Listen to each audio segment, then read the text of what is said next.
bothering Cameron a whole bunch, but that's okay. Hi, Josiah.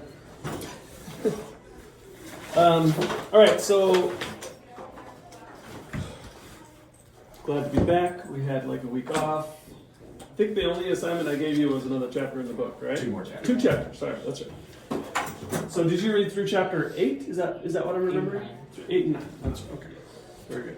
Yeah, because 8 was a pretty short chapter. So, give me some thoughts. Well, it's making a little more sense now that they've, like, he used a lot of metaphors and, like, comparisons to things in real life to make these things make sense. And now I can see how the equation is applicable to, like, the atomic bomb and stuff. And at first, I didn't really understand the whole thing of shooting, is it neutrons into the nucleus of the atom. That made no sense to me. And so he used the water balloon example of, like, you squeeze it one way and then you squeeze it the other way and it, like, wobbles back and forth until it explodes. Okay. And that's kind of, that made sense. And the fact that it's, like, oppositely charged inside the nucleus, so that happens because all the positive charges are trying to get away from each other. Right. Does make sense. Give me a split second. I'm going to turn on the air, and then we'll shut this door. Not get overheated. I can't put my arm. It's like a done. Okay. Yeah, that's pretty interesting, right? Mm-hmm. And the whole, giving the image of the size of the what's going on at the very nucleus versus the overall. Also, atom. I'm still a little bit confused on how did they shoot neutrons into an atom? How does that They work? use a radioactive source.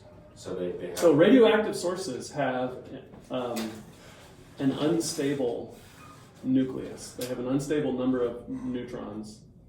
right. So they're shooting those out periodically. So then they used something that's radioactive and directed the As a neutrons source. into Yeah. something. So you put a radioactive source in a lead box with a little pinhole or a little window, right, in one direction, and then it's going to emit down that tube a beam That makes sense. of particles that are leaking off of whatever radioactive substance you have. Right. And some substances are worse. Their radioactivity is shorter lived, more intense, less intense.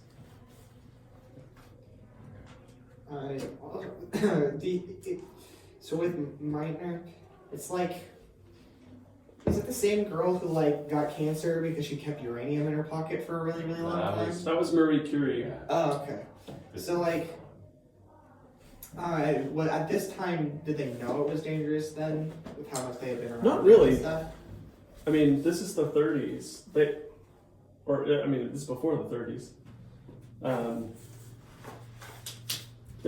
I think they're starting to figure it out. But I mean, when my mom was a kid, you could go to the podiatrist, or not the podiatrist, to the shoe store, and put your feet on an X-ray thing and see your bones. Like they used that as part of how they helped do your shoes.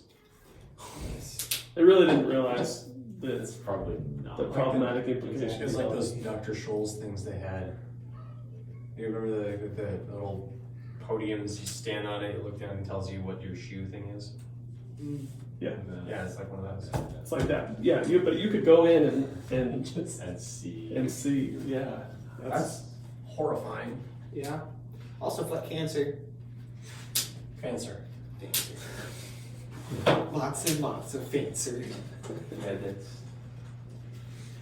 And if it's And also, so if they were splitting, did they successfully split a uranium atom? Correct. The guy. That's in chapter 9, right? Yeah. He did that, but it didn't explode. Yeah. that it can't split, but you can separate it. I don't think you can. No, it literally splits in half. That's what that. Because he Well, no, he I asked. know. Like, Yeah, go find the spot you're talking about. Spot. Oh, that's not He's like, they're out Let's in get the some wilderness, crystal lights. and they're like, how could this have happened? And then they thought about them splitting it, but I don't remember where it was in the chapter. Also, I found her, Meitner's a Jew, but they kind of just let her chill for a long time, which is very weird, because it seems completely counterintuitive.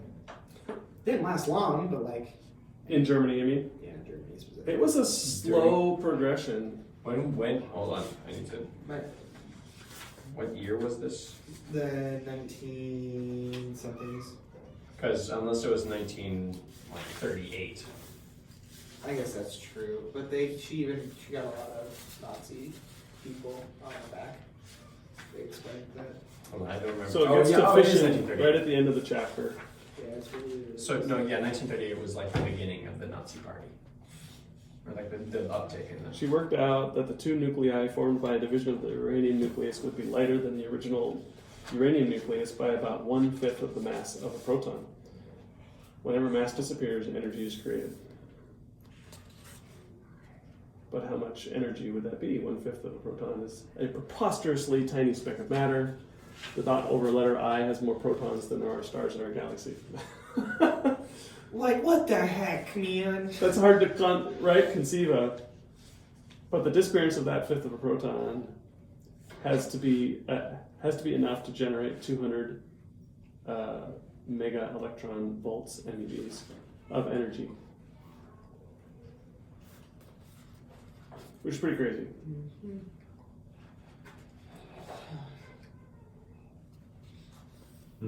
Incalculable? Is that a word? Is that the word? Incalculable. Yeah. Nice. So yeah, it's pretty fantastical, and that's why I said it's a very small amount of the matter in a bomb that's actually released as energy when it goes off. Gosh. They literally just take a pin and flick more uranium into a giant thing of uranium, and they're like, go. See what happens, dude. Yeah, that was the first nuke. It was literally just think. Any other thoughts, Daniel? Well, back in chapter 8, I just thought the phrase "sticky bullets" was really interesting. 'Cause Yeah, I right. had never really thought of it like that. But they're moving.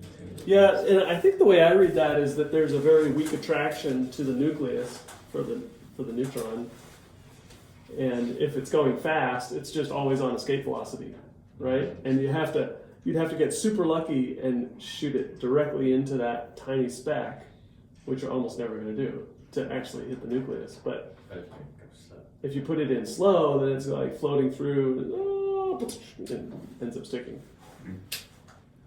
So anyway, that's the whole concept that we're mostly empty space is kind of Concerning? wild, Unnerving. I'm a little you're not unnerved. touching anything right? because there's always molecular. If I can feel this, I'm touching it. I don't want to hear No. any. Look at me. I don't want to hear any of It's that. just your nerves. Honky. Impulsions All of right. the I don't want to surface. hear any of that. All right, I'm touching this table. Your nerves are. it seems like you guys are finding this sufficiently compelling, at least, and that's really the goal of it. Let's see. It's also very technical. This It's book really thing? counterintuitive that they were able to shoot it in slower, Well, it is. You're right. because you would never think that's what you have to do. Yeah, this is like the year of unlearn everything. Hey, remember all the things you know? Because see, look, you're unfeeling the table, and now Shut you're up. unlearning. Shut up. Shut up. Shut up. Okay. Shutting up now. All right. So let's talk. Help me understand, Daniel. What is the difference between mass and weight? Well, mass has to do with displacement, as well as. Mass has nothing to do with displacement. What is the difference between mass Are you thinking of and velocity weight? speed? Yeah, you're thinking like I'm probably displacement missing something must up like needs that. be No, Mass has, position versus velocity. no, Okay. I was about to say. mass has to do with gravity, doesn't it? No, weight has to do with gravity. Weight is your Yes, The weight- weight is Weight is the combination of two things. gravity. the mass and gravity. The mass times the acceleration. So a weight is a force. If you talk about the weight of something, it's the force. And this is what is So pounds are not. confusing about our world, okay? Because a weight is equal to the mass of something times the acceleration that it's under, okay? And Oh, that's the force. Force. i.e. that's a force. Yeah, exactly. F is equal to ma. And that is what law of Newton? Second. That's the second law of Newton, that's right. And what was the first law of? Inertia. An object in motion will stay in the same motion unless acted upon by an external force. Yeah. So we've got the external force, then that's the first law. One, push on me to move me. Trying to push on me. You must push on me to move me, or I will keep going in the same direction. Which is me. Force equals mass times acceleration, our second law. And so what's confusing about this is that what do we use for the measurement of weight in the English system? Typically. We use pounds. And where does pounds go on this? Weight. Yeah, so this is pounds. Oh, yes. What do we use in the SI system typically? Kilograms. And kilograms is typically called a mass. So where does it go in the equation? The max. Yeah, it goes here. So we use them interchangeably. They're not really the same thing. Okay? And the reason that matters, and that's why when you deal with stuff in the SI system, you'll see people say, or you'll see something list newtons. Because newtons is a kilogram meter per second squared. Okay? Is a newton. So really, pounds and newtons are truly correlated things. Okay? And if you can imagine, to understand the mass of something, you have to pull out, if you're in the English system, right, you have to pull gravity out of this answer, out of this number of pounds, and you're going to calculate this wacky unit that you guys didn't know existed until you read this book. And what was that? Slugs, yes. Which is kind of odd, but that's what goes here. Slugs. Okay? So I guess the only thing I'm doing badly about this is obviously pounds goes with slugs and newtons goes with kilograms, right? In terms of units. So I should probably just flip those two now. So it's not confusing to think about any more than it already is. Slugs and kilograms. The SI system is nonsense. Who decided to call slugs? I do not know the etymology of that term. So let's just take a moment to think about that. I weigh 165 pounds, roughly. Okay? So Cully equals 165 pounds. How many slugs am I? How would you do that, Daniel? You would divide that number by. Wait. No. Yeah, actually, yeah, no. Yeah, you just divide that by the force of gravity. And then acceleration. Okay. So what is gravity in In feet?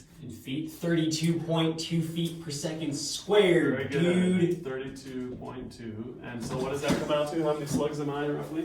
5.1. 5.1 slugs. So What? That means nothing. I'm not worth much, am I? Just 5 garden slugs, baby. What the heck does that even mean, dude? Well, It's like indecisive. What- what it slug? means. So Daniel, what it means is, if you took me to the moon, okay, And then and you put me in the moon's gravity, now you have the way to calculate the amount of force it would take, how much I would weigh So on the if you moon. multiply that by the, So if you took 5.1 slugs and you multiplied it by the acceleration. the acceleration on the moon, which is something like 3. I'm looking it up right now. What's the acceleration of gravity on the moon? 1.62 meters per second squared. We did it. Million feet. Okay. You. Or 28.3 feet per second. Effing squared. head. Only wait, it's only 4 feet per second squared off of. I didn't realize that doesn't even sound right to me. I mean, I guess it would. Oh no, be that's a bigger. that's the conversion. Moon gravity. 2.6. No, it can't be because the result is 2.63. So 9.81 divided by 2.63, right? Are we still trying to get it in feet though? 9.81 divided by 2.63. So it's 3.7 times smaller on the moon, right? And so I will take that number and I can multiply it by 32.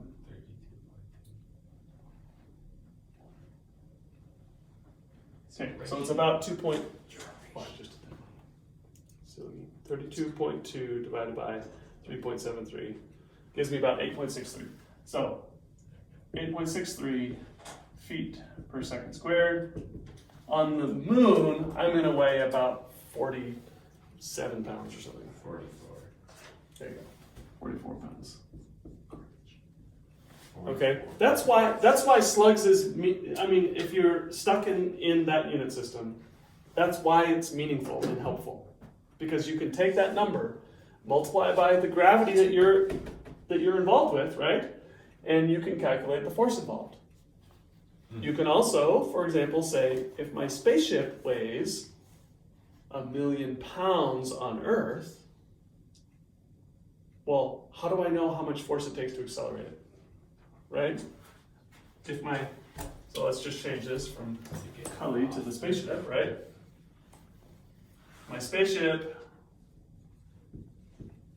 the weight of my spaceship on Earth is measured to be 1,000,000 pounds.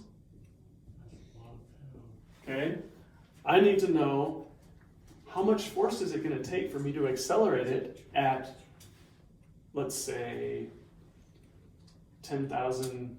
No, that's too high. At 500 feet per second squared.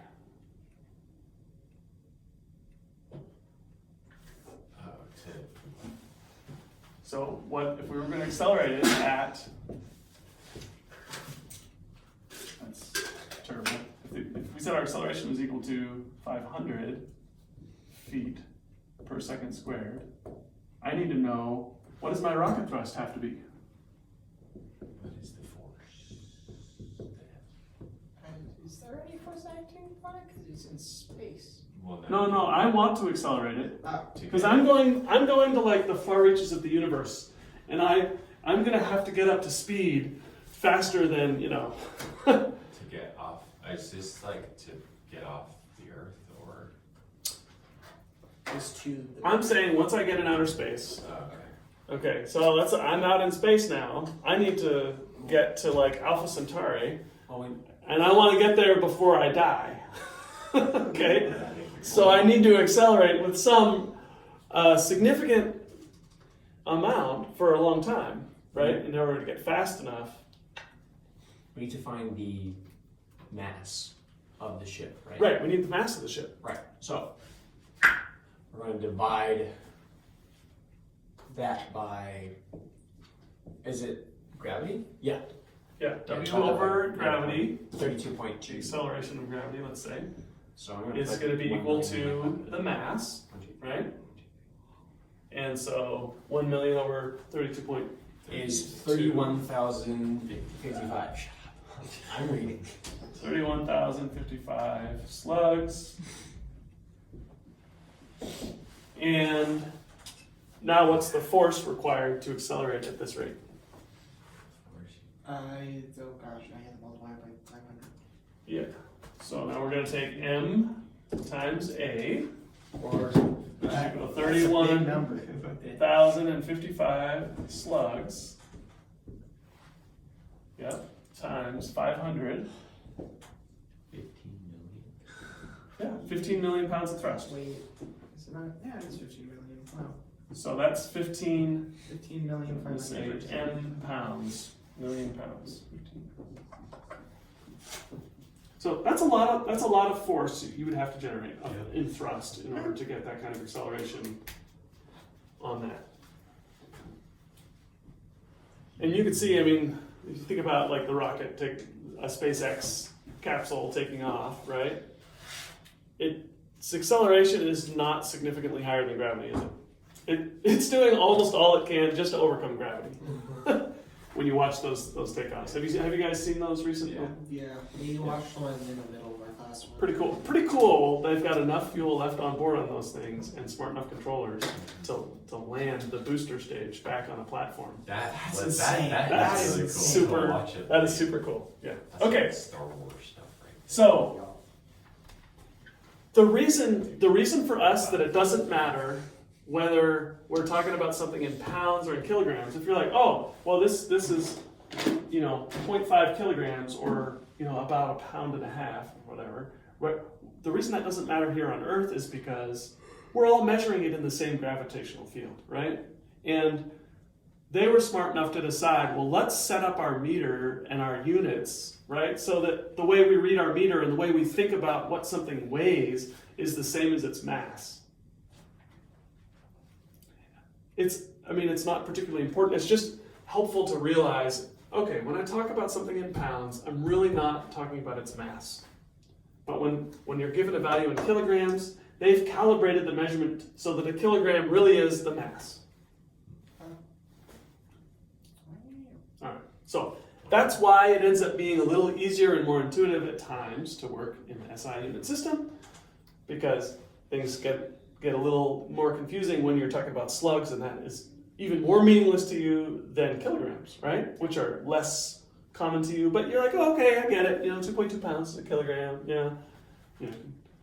You see stuff measured in kilograms from time to time. Okay, so that's helpful.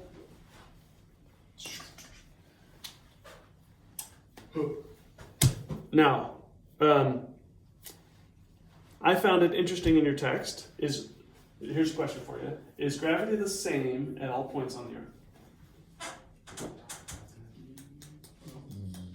Yeah, I want to say yes. Yes. I mean, Oh, on the Earth? Like on the surface of the On Earth? the surface of the Earth? No. And there, Will you come see me before you leave? I will. Thank you. Will you be in the main room? Yeah.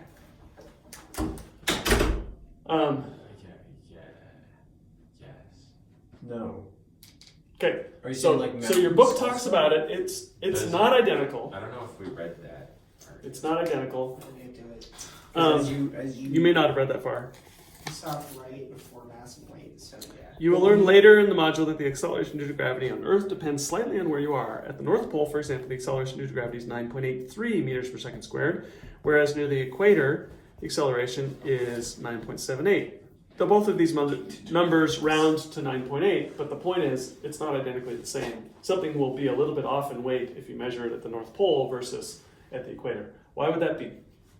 Because the Earth is not perfectly spherical. Very good. Yeah, you're right. I guessed 100%. Well, that's all right. Let's Guesses go. are great, right? So the Earth, I'm going to exaggerate this tremendously, right?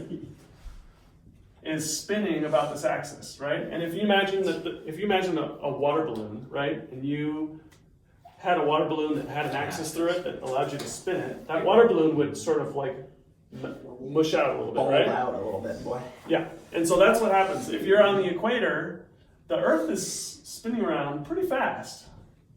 And so there's a little bit of a bulge here to the Earth compared to, so the distance that you measure this way, right, is not the same distance that you'd measure going across this way. So, and that's, I think, the primary reason. Interesting. It would probably also have something to do with if there was greater mass, concentrated. But in general, the Earth is moderately consistent with its mass. Does the gravity Distribution. change as you go deeper into the Earth? Yes. Why would that be? Because there's less mass underneath you pulling you. Right. So let's say you get to this point here. You only have the what's There's really, in terms of a sphere of material pulling you here, you could think of it as being kind of, I guess, here that's actually still pulling you, right? And then all this stuff up here is kind of pulling back on you. This stuff here really is equal and opposite all the way through, so it's not going to matter. But the farther you get to straight away, all the force of gravitational stuff here is less intensive. Now you would always, so like in Journey to the Center of the Earth, yes, the black jewels weren't, where they you become weightless at some Yeah, point in the that middle of the is earth so weird. That's so weird to think about. I mean, not that we can ever get to the center of the Earth. because everything that is around you is On fire. molten. Yes. But You would be both a plasma and weightless. All right. so that's so weird. Yeah, that's kind of fascinating though. You've seen the problem. All right. What was my other?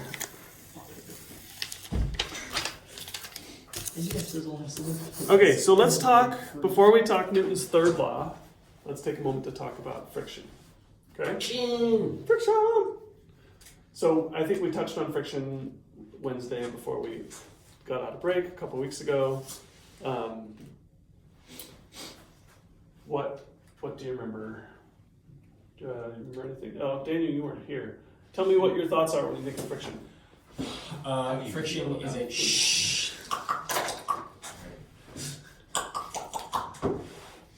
friction is a force compelling an object to stop, kind of like Joe with his mouth talking. Friction compelling an object to stop. Okay, that's a force compelling an object to stop. That's pretty good. How else could you expound on that, Wilson? I mean, it's like a car seat. It's trying to both keep you from moving, but also slow you down. So kind of like that. But it's a force. It's not just like A car seat? so like a box on a car seat is. So we're the just car seat stacking is- stuff in a car. So no, you have groceries next to you. The guy used this in the book. Yeah. He said. If you read your book, you might know. If you have groceries next to you, and you stop really hard, the groceries fly forward because the friction of the car seat isn't enough to keep the groceries from hitting or from continuing on the speed that you were before you hit the brakes. So if you didn't have a seatbelt on, that's the friction force that's stopping you from ramming your head into a windshield when you hard I'm pretty sure stop. that's the seatbelt. He's saying if you didn't have a seatbelt on, look at it, right? Look at it this way. You got a seat, and the car that you're in That is an L. is moving along. Well, it's also a seat. The seat. Sorry, continue. The car is moving along at a rapid speed, right? 25 miles an hour, whatever. How fast is the seat going? 25 minutes. Going the same speed, right? So there's no relative motion between these two. And there's a box sitting on the seat, and it's got a bow on it because it's Daniel's present for his sister Maggie. And I would never buy her present. okay, and the car suddenly stops, right? So the car has wheels on it. What do the wheels do? They were rotating, right?